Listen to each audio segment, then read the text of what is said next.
Chapter 4. Breathe out slowly. Cruise Day 1, Southampton, 1440 hours. A man walks by at speed, past the uniformed team across the doorway checking tickets. The gatekeepers see his suitcase label with just a glance. It has a bold GE on. They don't need his name. They don't check their list. They smile and let him pass. Violet instantly becomes his wife. It's not a ruse or a con.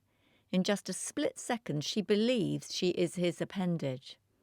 Her sudden, severe break with reality has her on his tail. She and the man have a connection he does not know about, and one he may regret. They let her through with a smile. Unknowingly, he has become her safe companion, and a perfect choice, because he walks down an empty aisle signposted VIP and crew. Perfect. He stops at the end check-in, the last of maybe 50 places along a never-ending desk. In a panic, Violet turns to look behind her, fearful that she is surrounded. She sees a woman. She looks for the label on her luggage, but she has no luggage, just one bag slung over her shoulder which Violet can't see. "Hi, Georgie," the woman introduces herself. Maybe I was too nosy, but she doesn't appear to be offended. It looks like she's smiling at me. Hard to tell with a face mask on. I need to answer. "My name's Violet. Hi, Georgie," Violet says, trying to be confident. The man in front turns, but he is not looking at Violet. "Hi, Georgie." He steps past her and purses his lips, almost cheek-touching Georgie. "No kissing," he says. "Definitely not," she says. Violet does not notice that their meeting was a little frosty. "I've never kissed. Try me." He passes Georgie a form. "We should have a drink and talk," he says to her. "Yeah," is her flat reply, as he gives the form to Violet. "Hi, I'm Kieran," he says to Violet. "Hi, Kieran, Violet." Why is everyone so friendly? Maybe they're just so glad to get out. Maybe that is how I should act.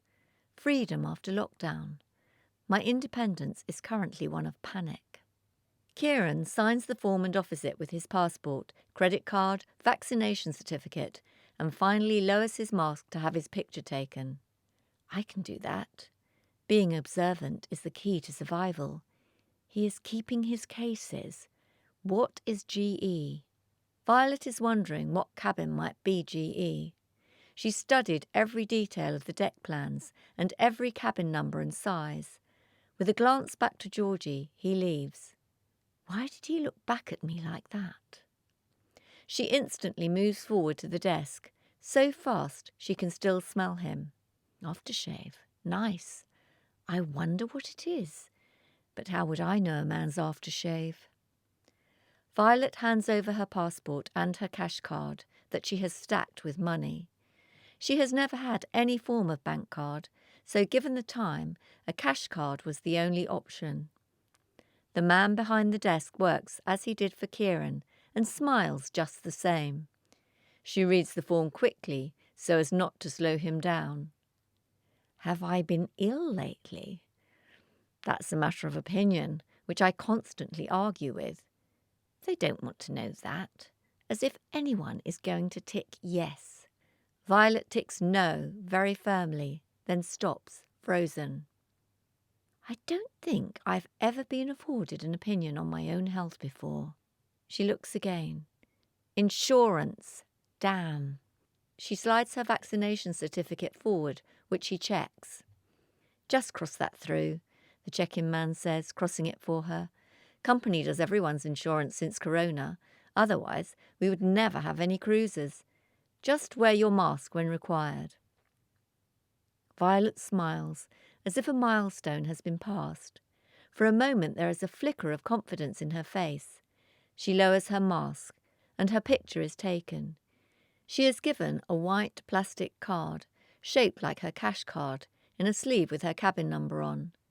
She already knew her cabin and knows where it is, but for now she must follow Kieran, GE. She rushes to the back wall and turns behind the partition and stops. A queue. He might be a little younger than me, taller than me, but we are both single. No wedding ring. Could this be destiny? He is looking at me again, and like I am the only one in the huge hall. Violet tries to return his smile, but he will never see it under the mask. She is shocked at how pleasant everyone is. I can tell they're sociable, despite their masks. It's their eyes. I am joining their society. Will they be able to tell I'm in a bad way? It's so different to hospital or being taken on an exposure session. Kieran is some way down the queue, and Violet feels agoraphobic again. She stops in her tracks. There is a narrow bridge between the check-in hall and the ship, and they are elevated. She hates heights. Below, forklift trucks drive back and forth, loading the ship. Now her terror's uncontrollable.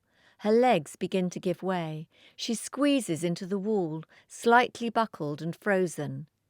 Georgie arrives. "Are you all right, Violet?" "Heights. I have to get used to heights." Georgie links Violet's arm, but Violet does not want to be touched. She wheels Georgie round fast and slams her into the wall of the tunnel, holding her there for a second before stepping back, not wanting the contact. She focuses on Georgie, who is both shocked and frightened. Georgie sees an animal in Violet's eyes until her attacker calms down. "Georgie," Kieran says. He appears at the bend in the bridge, so miss the action. "Nothing," Georgie indicates, trying not to cause a fuss. Her concentration remains on Violet. "Sorry," she starts. "Social distancing. I shouldn't have touched you." Georgie knows the guest must always be considered before attributing blame, and she did make the first contact. She shouldn't have. "I'm petrified," Violet says, shaking. Standing still and calm, Georgie knows this could escalate within seconds. She can see Violet needs help, and not Kieran stepping in. The huge ship does take getting used to for some new guests. "Okay now?" Georgie asks slowly. "Follow me. Walk behind me, and we'll avoid this queue. We can get off the bridge and inside easily." Violet nods, but doesn't know why. Georgie slowly peels herself off the wall, feeling bruised and winded. She takes one of Violet Beckett's cases. Georgie does not know Violet's real fear. She leads her past everyone, straight over the bridge.